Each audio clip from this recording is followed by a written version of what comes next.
He never really gave us an explanation who he was. Everybody knows he's working with some shamans. Doing these rituals before the fight, everybody can feel that. Apparently, the only thing he said was CHAMA! Yeah, he's got the scariest walkout of all time.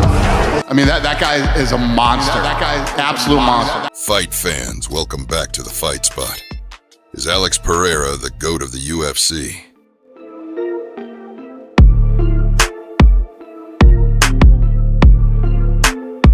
In less than 3 years, Alex Pereira has fought 10 times in the UFC, with 9 wins, 2 title victories, 3 title defenses, and wins against 5 former UFC world champions. Who the fuck has ever won 2 world titles quicker than that guy? I mean, nobody. Never been done. No one's been a champ quicker than that guy. He's a Hall of Famer right now. Right now. Isn't that crazy? Right now. Just a few fights in his UFC career, he's a Hall of Famer. 100%. 6. Not only that, he has also become a superstar and a fan favorite. The question is, how did he achieve so much in such a short time span? Before fully transitioning to MMA, Alex Pereira was a world-class kickboxer with Glory, capturing both middleweight and light heavyweight titles, as well as wins against Artem Vakitov and Israel Adesanya to his name.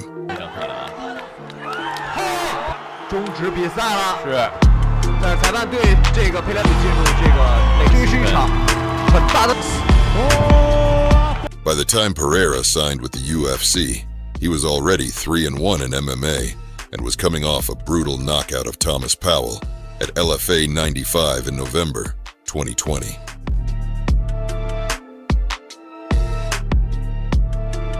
Pereira's MMA record wasn't initially impressive, but his history with Adesanya earned him a coveted UFC contract, and he made the most of the opportunity by racking up 3 consecutive wins, including a standout performance against Strickland at UFC 276. The American loudmouth talked a ton of trash heading into the fight. Here's the thing, man. Here's the fucking thing. Let me tell you guys something. There's not one Glory fucking kickboxer in any fucking weight class that I couldn't stand and bang with.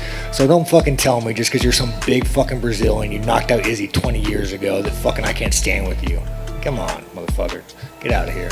Little did he know, a brutal slice of humble pie was on its way. Despite numerous warnings advising him against trading shots with Pereira, Strickland did exactly what he promised and ended up getting knocked out cold in just half a round. Ironically, this fierce rival turned into one of Pereira's best friends, who eagerly trades blows with him in training camp. Problem with Alex, he hits really hard, you guys. Really hard. 3 wins in the UFC are never enough to secure a title shot, but Pereira's situation was unique. The man he had defeated twice in kickboxing was now the dominant UFC middleweight champion, having already disposed of all the top contenders in the division. With no deserving contenders left at middleweight, the UFC decided to fast-track the Brazilian to a title shot, something Adesanya wasn't too pleased about. Do you believe he deserves to be in the position that he is now? Do you Deserving feel like is subjective. Deserve, everyone deserves this. Earned, did you earn the position? That's what everyone says, deserve. Did you earn it? People say, I don't deserve this shit. They say, oh, he doesn't deserve this. He doesn't deserve to have all this money, all this accolades and whatnot. I'm like, fuck you, I earned this shit. I don't think he's earned it, to be honest. Adesanya talked a big game in the lead up to their showdown, confidently stating that he was the superior fighter and that he'd leave Pereira frozen like Elsa. Trust me, he knows I put him on skates last time. And this time when I put you on skates, I'm gonna leave you frozen like Elsa. But when the cage door shut, it was Izzy who was caught like a deer in headlights. Adesanya drew first blood by rocking Pereira late in the first round, but the Brazilian was saved by the bell. Pereira came back in the second round, pressing the action and landing a ton of significant shots, forcing the champ to wrestle instead. After 4 rounds, Adesanya was leading the scorecards, and Pereira needed a finish to get the job done, and he provided exactly what the doctor ordered, rattling Adesanya with a crushing left hook and stopping him on the follow-up. After taking Izzy out like yesterday's trash, Pereira dropped his iconic catchphrase. CHAMA! The 2 rivals met again 6 months later at UFC 281, but this time, Adesanya was noticeably quiet in the lead-up. Ele fez isso nas últimas 3 lutas. Ele falou a mesma coisa e não fez. Who did this the past 3 fights? He said the same things, and the result was that. You don't even understand what I said, not understand what you said. What's going to happen this weekend is we're going to fight and see who the best man is at the end. Ele me faz rir. He makes me laugh. Ei, Adesanya, deixa eu te fazer uma pergunta. Você quer estar aqui realmente? Caralho, I can't understand what this guy is saying, man. Do you really want to be here? I am here. I am here. Adesanya's strategy seemed to be saving his words for the cage, and he executed it perfectly. The last stylebender lured Pereira into attacking recklessly, and then countered with 2 massive right hands to send Pereira into the shadow realm, reclaiming his belt, with both fighters tied at 1 win each in MMA.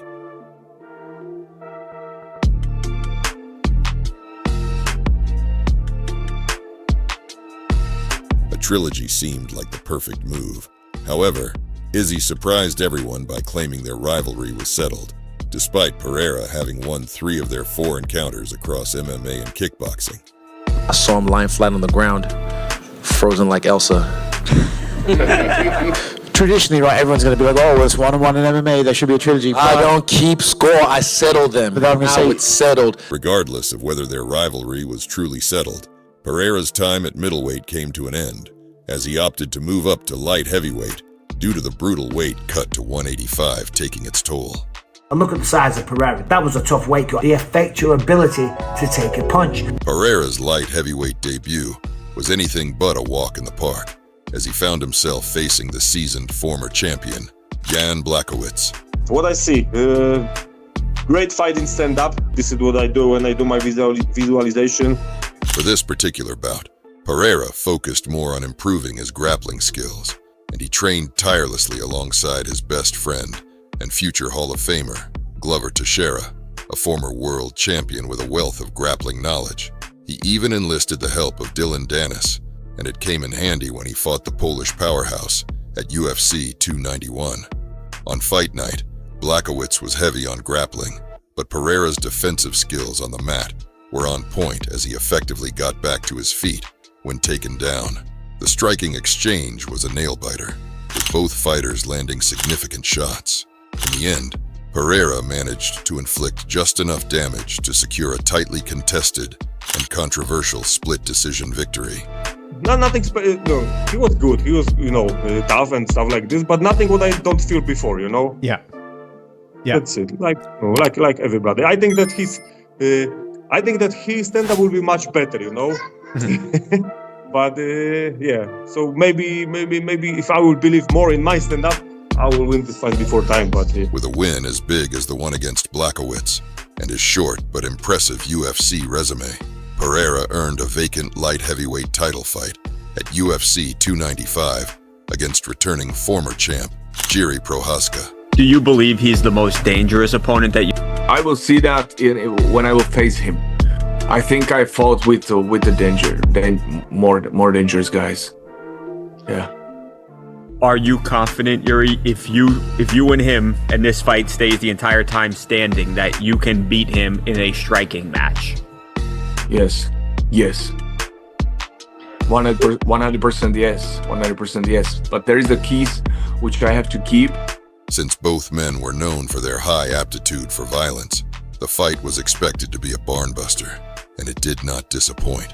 Throughout round 1, Pereira chopped Procházka's lead leg down like a lumberjack to a tree, forcing the Czech star to overextend and fight recklessly in round 2. That's when Pereira pounced on him with a crushing counter that dropped him, and a few seconds later, the fight was over, controversially, since many thought Mark Goddard stopped it prematurely. Not Procházka, though. He wasn't displeased with the stoppage. Mark Goddard was right. Maybe 2-3 more seconds and it would be on different way. But what happened. Just 5 months later, Pereira headlined the biggest card in UFC history, UFC 300, and he put his newly won title on the line against Jamal Hill, the man who had vacated it due to injury to make way for Pereira versus Procházka at UFC 295. while vacating the belt was a superhero move by Hill. Rubbing Pereira the wrong way, time and time again, wasn't. I've seen that he's not on my level. I've seen he's not on my level. It's not close, and I can't wait to get in there tomorrow and show that. The American came into the fight with a mouthful of bravado, boasting that he would steamroll the champion like a freight train. Oh, make no doubt, I'm here to put him out. He gotta go to sleep. Write it down, take a picture, I don't give a fuck. We getting it in. When you step in there with me, ain't nothing to talk about, ain't nothing to say. It's all right here and I'm on your ass. When the cage door closed, all that trash talk quickly transformed into regret. The bout was a brief dance, where both fighters gauged each other's strengths and weaknesses. But then, Pereira shrugged off a low blow and unleashed his thunderous left hook, sending Hill crashing to the canvas. What followed was a nasty flurry of ground strikes that put Hill out of there. By that point, Pereira had ascended to superstar status, becoming a fan favorite and one of Dana White's most beloved fighters.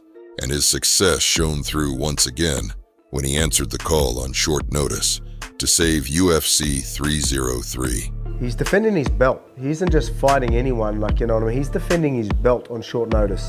I'm sure he would have got a good paycheck, but it just shows you, you know, what type of guy he is. Again, like, you don't see many champions like this, right? Like, obviously there's a few of us that were just fighting as regularly, defending regularly. There's a couple of us here and there, but, you know, there's some that, you know, and not knocking it, but there's some people, you know, want to choose the right fights, right timing and whatnot.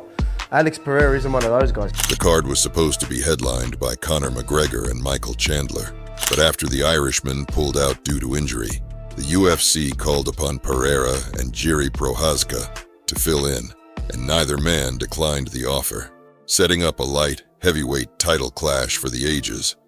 Despite taking the fight on short notice, Pereira entered the fight looking like he had just completed a grueling 10-week training camp. He effortlessly demolished Jiri Prochazka on the feet with low kicks before almost finishing the fight at the end of the first round with a left hook. Pereira instead wrapped it up with a spectacular head kick just 13 seconds into the second round. It's insane to watch this man operate. To operate at this level so early in his career. It's not even 3 years since he's been on the UFC roster. He has now won the UFC middleweight championship, won the UFC light heavyweight championship, and defended it twice. And tonight he beat a guy that beats everybody else. Yuri was as close to Alex in terms of getting there fast as anyone we've seen outside of Israel Adesanya. And he wiped him out. With Blachowicz, Hill, and Prochazka out of the picture, Magomed Ankalaev was the only top contender left for Pereira. However, they couldn't face each other due to scheduling conflicts, so the UFC instead set up Pereira for his third title defense against Khalil Roundtree at UFC 307. He fights so frequently. No champions, guys, fight as much as this guy, Teddy. And when I was the champion, Teddy, I fought once or twice a year. When you go to chase that belt, you'll fight 3 times a year just to get there. Fight once or twice. Once you get it, Alex Pereira does not live by those same rules. Ankalaev accused Pereira of running scared. Pereira responded by saying that the Dagestani only had himself to blame for the way things turned out. Bro, honestly, it's not my fault that Ankalaev have such a boring style of fighting that nobody want to watch. With Pereira focused on Ankalaev, Roundtree aimed to take advantage of the distraction and pull off an upset. I've never worked this hard in my life. I've never been so consistent in my training. You know, I've got a great support group that hold me accountable, that keep me busy, keep me working. So yeah, I think, you know, so far this is the best, and I definitely can see myself getting even better. Khalil was definitely better than most expected as he pushed Pereira to his limit in the first 2 rounds of their battle. But as soon as Poatan found his rhythm, he blasted the American with brutal combos that left him bruised, battered, and unable to compete in the 4th round. And just like most guys that shared the cage with Pereira, Roundtree was put out of his misery as well. That was Pereira's 10th fight in the UFC in less than 3 years, and now he's looking to take a break and relax. Pereira definitely deserves a break, especially considering the fact that he has a long list of opportunities, including a move up to heavyweight still up for grabs. Is Alex Pereira the GOAT of MMA if he captures the heavyweight title down the road? Share your thoughts in the comments below. If you enjoyed the video, don't forget to subscribe to our channel and turn on notifications. Thanks for watching, and we'll catch you in the next one.